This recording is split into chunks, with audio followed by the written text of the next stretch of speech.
Welcome to Let Me Fix This. Enjoy the video. You begin by preparing a scene that responds to VR input.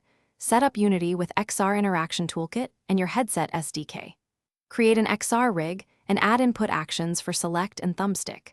Place a world space canvas in front of the rig and attach a simple panel for the menu. Once done, switch the canvas to interactable and add a physics raycaster to the rig so pointers will hit UI elements.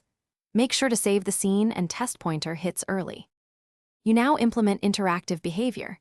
Add button components and assign clear on click events. Use XR Ray Interactor or Direct Interactor to drive UI. Map the UI input module to your input actions. Create a menu controller script that exposes open, close, and select functions and handles focus by setting an event system selected game object.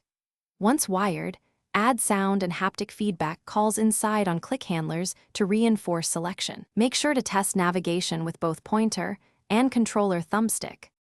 You finish by polishing visuals and performance. Add animation transitions, highlight states, and concise audio cues so users understand focus changes. Disable or unload complex content while the menu is open to keep frame rate steady. Implement a timeout or snap to center for gaze-based navigation if needed.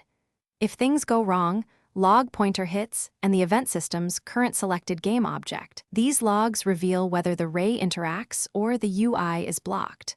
Finally, iterate with headset test. Thanks for watching. If you found this helpful, don't forget to like and subscribe.